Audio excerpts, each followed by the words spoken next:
all, welcome to Star Police Academy, number one police academy in Tamil Nadu, daily current affairs 40 news, RBT, NPSC, SSC, RRB and Baki. So இன்றைய நடப்பு நிகழ்வுகளை பார்க்கலாம். So first scheme தான். So இந்த ஸ்கீமில் வந்து என்ன சொல்கிறாங்கன்னா, அதாவது உலகத்திலே இந்தியாவில் தான் வந்து பார்த்திங்கன்னா 5G சேவைகள் வந்து நல்லா ரன் ஆகிட்டு இருக்கு அப்படின்றத சொல்லியிருக்காங்க. ஸோ தெரிஞ்சுக்கோங்க, இந்தியாவில் 5G வந்து இருக்குது அப்படின்றத. ஸோ நெக்ஸ்ட் இந்த நியூஸில் வந்து பார்த்திங்கன்னா தமிழ் அறிஞர்களுக்கு இலக்கிய மாமணி விருதுகள். ஸோ இதில் யார் யாருக்கு புதிய மணிமண்டபங்கள்லாம் திறந்து வச்சுருக்காங்க, ஸோ எந்தெந்த ரைட்டர்ஸ்க்கு வந்து பார்த்திங்கன்னா அவார்ட்ஸ் கொடுத்துருக்காங்க அப்படின்றத நம்ம இங்கே ஃபுல்லாக பார்க்கலாம். ஸோ கண்டிப்பாக இந்த மாதிரி லிட்ரேச்சர்ஸ்க்குலாம் கொடுக்குற அவார்ட்ஸ் எல்லாம் நம்ம பார்த்து வச்சுக்கணும். ஸோ இங்கே ஸ்டார்ட் பண்ணலாம். பன்முக ஆற்றல் கொண்ட தமிழறிஞர் மு வரதராசனார், சரிங்களா. ஸோ நம்ம வந்து ஒரு தமிழில் படிச்சிருப்போம். ஸோ அவருக்கு வந்து பார்த்திங்கன்னா ராணிப்பேட்டை நகரத்தில் திருவுருவச் சிலையும், அது மட்டும் இல்லாமல் குவி மாடம், அதாவது அவர் நிற்கிற இடத்துக்கு ஸோ அந்த நிழல் தாங்குற இடம் மாதிரியும் வந்து பார்த்திங்கன்னா அமைச்சிருக்காங்க. ஸோ நெக்ஸ்ட் வந்து பார்த்திங்கன்னா விடுதலை போராட்ட வீரர் தியாகி அண்ணல் தங்கோ, சரிங்களா, தங்கோ அப்படின்றவருக்கு வந்து பார்த்திங்கன்னா வேலூர் மாவட்டம் குடியாத்தம் அப்படின்ற அந்த இடம் வந்து பார்த்திங்கன்னா ஆத்தூர் சாலை அருகில் நகராட்சிக்கு சொந்தமான நேரு பூங்கால தான் வந்து பார்த்திங்கன்னா அவரோட உருவச்சிலை வந்து அமைக்கப்பட்டிருக்கு. ஸோ இது யாரு அப்படின்னா தங்கோ அப்படின்றவர், சரிங்களா. ஸோ நெக்ஸ்ட் நமக்கே நல்லா தெரியும் ரெட்டைமலை சீனிவாசன், இவர் வந்து பார்த்திங்கன்னா ஆதிதிராவிட மக்கள் முன்னேற்றத்துக்காக நிறைய வந்து உழைச்சிருக்காரு. ஸோ இவருக்கு வந்து பார்த்திங்கன்னா செங்கல்பட்டு மாவட்டம் அச்சரப்பாக்கத்தில் நினைவு மண்டபமும், திருச்சியில் பெரும்பிடுகு முத்தரையர், ஸோ இந்த முத்தரையர் கம்யூனிட்டிஸ் வந்து நீங்கள் பார்த்துருப்பீங்க. ஸோ அவருக்கு வந்து பார்த்திங்கன்னா சிலையுடன் கூடிய மணிமண்டபமும் வந்து அமைச்சிருக்காங்க. அது மட்டும் இல்லாமல் நீதி கட்சியின் வைரத்தூண் என போற்றப்பட்ட சர் ஏ.டி. பன்னீர்செல்வத்துக்கு சிலையுடன் மணிமண்டபமும், திரைப்படத்துறையில் கோலோச்சிய எம்.கே. தியாகராஜ பாகவதற்கு சிலையுடன் மணிமண்டபமும் வந்து பார்த்தீங்கன்னா அமைக்கப்பட்டிருக்கு, சரிங்களா. ஸோ இதில் வந்து கேட்கலாம், நீதி கட்சியோட வைரத்தூண் அப்படின்னு வந்து சொன்னது யாருன்னா சார் ஏ.டி. பன்னீர்செல்வம் அவருக்கு தான், சரிங்களா. ஸோ நெக்ஸ்ட் தூத்துக்குடி மாவட்டம் கவர்னகிரி, அதில் அந்த ஊரில் வந்து பார்த்தீங்கன்னா வீரன் சுந்தரலிங்கம் அவருக்கு வந்து பார்த்தீங்கன்னா மணிமண்டபம் அமைச்சிருக்காங்க.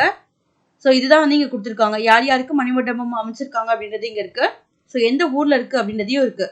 ஸோ நெக்ஸ்ட்டு அதிலே இலக்கிய மாமணி விருது வந்து 2022 2023 வரைக்கும் கொடுத்துருக்காங்க. ஸோ அது யார் யாருக்கு கொடுத்துருக்காங்க அப்படின்றத பார்க்கலாம். ஸோ 2022 ஆண்டுக்கான இலக்கிய மாமணி விருதுக்கு தெரிவு செய்யப்பட்ட விருதாளர்கள் யார் யாருன்னா, அரங்க ராமலிங்கம் விருது யாருக்கு போயிருக்கு அப்படின்னு பார்த்தீங்கன்னா மா கோதண்டம் அவர்களுக்கு, கோவையை சேர்ந்த சூரியகாந்தன் என்ற மருதாச்சலம் ஆகியோரும், சிறப்பு நிகழ்வாக நீலகிரி மாவட்டத்தைச் சேர்ந்த மணி அர்ஜுனன், திருவாரூர் மாவட்டத்தைச் சேர்ந்த திருவிடம், சென்னை மாவட்டத்தைச் சேர்ந்த பூர்ணச்சந்திரன் ஆகியோரும் தேர்வு செய்யப்பட்டனர். ஸோ இதெல்லாம் பார்த்து வச்சுக்கோங்க, யார் யாரெல்லாம் தேர்வு செய்யப்பட்டிருக்காங்க அப்படின்றதையும் தெரிஞ்சு வச்சுக்கோங்க. அதில் அவர்களுக்கு ரூபாய் 5 லட்சத்துக்கான காசோலை, 1 சவரன் தங்கப்பதக்கம், தகுதியுரை வழங்கி பொன்னாடை அளிக்கப்பட்டது. ஸோ இது வந்து 2022 ஸோ இவங்களுக்கெல்லாம் வழங்கியிருக்காங்க.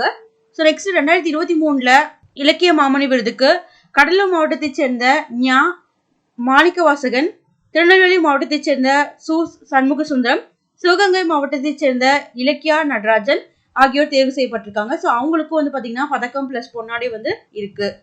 ஸோ அது மட்டும் இல்லாமல் கவிஞர் தமிழொலி, ஸோ கவிஞர் தமிழொலி அவரோட பேர் வந்து நம்ம வந்து இதுக்கு முன்னாடி வந்து பார்த்துருப்போம்.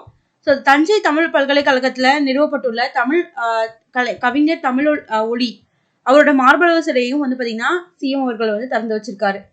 ஸோ இந்த தமிழொலி இவர் வந்து பார்த்தீங்கன்னா இதுக்கு முன்னாடி வந்து கரண்ட் அஃபேர்ஸ்ல இருந்தாரு. ஸோ அவரோட ஒரிஜினல் நேம் என்ன அப்படின்னா விஜயரங்கம், சரிங்களா. ஸோ இது நல்லா பார்த்து வச்சுக்கோங்க, இவரோட ஒரிஜினல் நேம் என்னன்னு கேட்கலாம், விஜயரங்கம். ஸோ நெக்ஸ்ட் நியூஸ் வந்து பார்த்தீங்கன்னா 2029 ஒரே நேரத்தில் தேர்தல் வந்து நடக்கும் அப்படின்றத வந்து சொல்லியிருக்காங்க. ஸோ இதில் வந்து பார்த்தீங்கன்னா பரிந்துரை செய்ய சட்ட ஆணையம் வந்து திட்டம் வந்து தீட்டியிருக்காங்க. ஸோ இது வந்து 2029 ஒரே நேரத்தில் எல்லா மாநிலத்திலையும் சரி, அதே மாதிரி வந்து பார்த்தீங்கன்னா எல்லா பஞ்சாயத்து எலெக்ஷன் எல்லாமே சேர்த்து வந்து பார்த்தீங்கன்னா ஒரே நேரத்திலேயே நடக்கும் அப்படின்றத சொல்லியிருக்காங்க. ஸோ ஏன் வந்து ஒரே நேரத்தில் இப்போ நடக்கும் அப்படின்னு சொல்லியிருக்காங்கன்னா, இப்போ ஒரு சில மாநிலங்களுக்கு வந்து பார்த்தீங்கன்னா ஸோ அந்த சட்டப்பேரவை காலம் வந்து பார்த்தீங்கன்னா முடியாமல் இருக்கு. ஸோ இப்போ வந்து தமிழ்நாட்டில் வந்து பார்த்தீங்கன்னா 2021 இவங்க டிஎம்கே வந்து ஆட்சி அமைச்சாங்களா. ஸோ நெக்ஸ்ட் 5 இயர்ஸ்னா அப்போ 2026 தான் எலெக்ஷன் வந்து வரும். ஸோ இப்போ வந்து எலெக்ஷன் வைக்கிறாங்க, அதாவது 1 நேஷன் 1 எலெக்ஷன் வந்து வைக்கிறாங்க அப்படின்னா, ஸோ தமிழ்நாடு அது மட்டும் இல்லாமல் இன்னும் ஒரு 4-5 மாநிலத்தோட அந்த சட்டப்பேரவை காலம் வந்து ஸோ கம்மியாக இருக்கு, சரிங்களா. அவங்க ரூல் பண்ணுறது கம்மியாக இருக்கு. ஸோ இது வந்து கான்ஸ்டியூஷனுக்கு எதிராக இருக்கு அப்படின்ற மாதிரியும் நிறைய பேர் வந்து குற்றம் சாட்டியிருந்தாங்க. ஸோ அதனால தான் இவங்க வந்து இப்போ டிசைட் பண்ணியிருக்காங்க 2029 ஒரே நாடு ஒரே தேர்தல் வந்து இது வந்து அமலுக்கு வர்றதுக்கு ஸோ சட்ட திருத்தம்லாம் மேற்கொள்ளப்படும் அப்படின்னு சொல்லியிருக்காங்க. அது மட்டும் இல்லாமல் இந்த ஆணையமும் வந்து பார்த்தீங்கன்னா ரெக்கமெண்ட் பண்ணியிருக்கு அப்படின்றத சொல்லியிருக்காங்க. அது மட்டும் இல்லாமல் இந்த ஒரே நாடு ஒரே தேர்தல், ஸோ இதில் இந்த கமிட்டியோட ஹெட்டாக வந்து யாரை வந்து அப்பாயின்மெண்ட் பண்ணியிருந்தாங்க அப்படின்னா எக்ஸ் பிரசிடென்ட் ராம்நாத் கோவிந்த் அவர்கள் தான் இருந்தார். அவருக்கு கீழே சம் மெம்பர்ஸ்லாம் இருந்தாங்க. சரிங்களா? ஸோ இதில் உங்களுக்கு கண்டிப்பாக கேட்கணும்னா ஒரே நாடு ஒரே தேர்தலில் யார் தலைமைக்கு கீழே வந்து பார்த்தீங்கன்னா இந்த குழு வந்து அமைக்கப்பட்டுச்சு அப்படின்னா எக்ஸ் பிரசிடென்ட் ராம்நாத் கோவிந்த் அவர்களோட தலைமையில். ஸோ நெக்ஸ்ட் இந்த நியூஸில் குலசேகரன் பட்டினத்திலிருந்து வெற்றிகரமாக செலுத்தப்பட்ட ரோகிணி RH-200 ராக்கெட் அப்படின்னு சொல்லியிருக்காங்க. ஸோ இதில் நம்ம நேற்றே இந்த நியூஸில் ரிப்பீட்டடாக பார்த்தோம். ஸோ குலசேகரப்பட்டினம் எங்கே இருக்குது அப்படின்றதான் உங்களுக்கு கொஸ்டின் கேட்கலாம். ஸோ எங்கே இருக்குன்னா தூத்துக்குடியில் இருக்குது.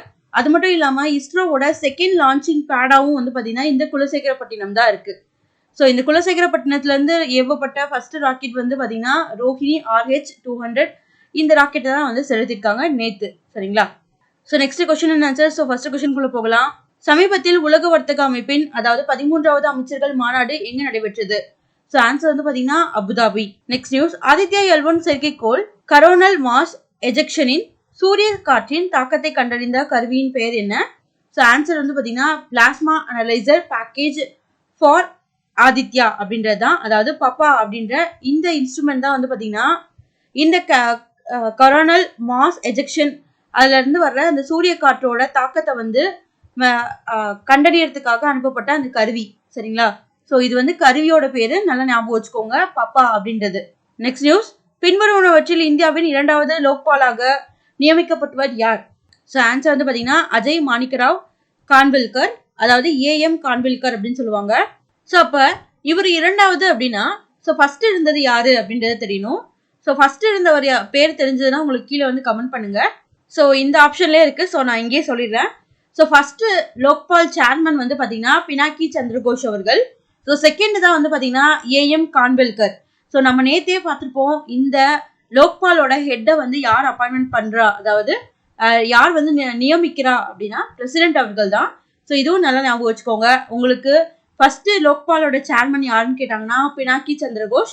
செகண்ட் வந்து பார்த்தீங்கன்னா இப்போ அப்பாயின்மெண்ட் பண்ணப்பட்டிருக்க AM Khanwilkar. So next news. நாட்டின் முதல் ஹைட்ரஜன் ஹப் துறைமுகம் எந்த மாநிலத்தில் அமைக்கப்பட்டது? ஸோ ஆன்சர் வந்து பார்த்தீங்கன்னா தமிழ்நாடு. Next news. இஸ்ரோவின் 2வது விண்வெளி நிலையம் தமிழ்நாட்டில் எந்த மாவட்டத்தில் அமைக்கப்பட்டது? ஆன்சர் வந்து பார்த்தீங்கன்னா தூத்துக்குடி. ஸோ இதுதான் நம்ம என்ன சொன்னோம், செகண்ட் லான்ச்சிங் பேடு. சரிங்களா? செகண்ட் லான்ச்சிங் பேடு எதுனா ஸோ இஸ்ரோவோடது குலசேகரப்பட்டினத்தில் இருக்குது. சரிங்களா? அந்த குலசேகரப்பட்டினம் எங்கே இருக்குது? தூத்துக்குடியில் இருக்குது. ஸோ இங்கே தான் நம்ம இப்போ பார்த்தோம் ரோஹிணி RH-200 அப்படின்ற இந்த ராக்கெட் வந்து இங்கேருந்து ஏவிருக்காங்க அப்படின்னு. Next news. உலக வங்கியின் காலநிலை நிதியை பெற்ற இந்தியாவின் முதல் மாநிலம் எது? ஸோ ஆன்சர் வந்து பார்த்தீங்கன்னா கோவா. ஸோ ஃபர்ஸ்ட் ஸ்டேட் வந்து பார்த்தீங்கன்னா வேர்ல்டு பேங்க் கிளைமேட் ஃபண்டை வந்து யார் பெற்றிருக்கா அப்படின்னா ஸோ கோவா. ஸோ இந்த கொஸ்டின் கண்டிப்பாக எக்ஸ்பெக்ட் பண்ண வாய்ப்புகள் இருக்கு. ஸோ ஏன்னா கிளைமேட் சேஞ்சை பற்றி நிறைய இப்போ வந்து நம்ம வந்து முன்னேற்பாடுகள்லாம் பண்ணிட்டு இருக்கோம். ஸோ அதனால அதை வச்சு இந்த கொஸ்டின் கண்டிப்பாக கேட்கறதுக்கு நிறையவே வாய்ப்புகள் இருக்கு, பார்த்து வச்சுக்கோங்க. Next news. உலகின் முதல் வேத கடிகாரம் இந்தியாவின் எந்த நகரத்தில் நிறுவப்பட்டுள்ளது? ஆன்சர் வந்து பார்த்தீங்கன்னா உஜ்ஜைன். Next news. சமீபத்தில் எத்தனை பேருக்கு சங்கீத நாடக அகாடமி ஃபெலோ விருது அறிவிக்கப்பட்டுள்ளது? ஸோ ஆன்சர் வந்து பார்த்தீங்கன்னா 6 பேருக்கு.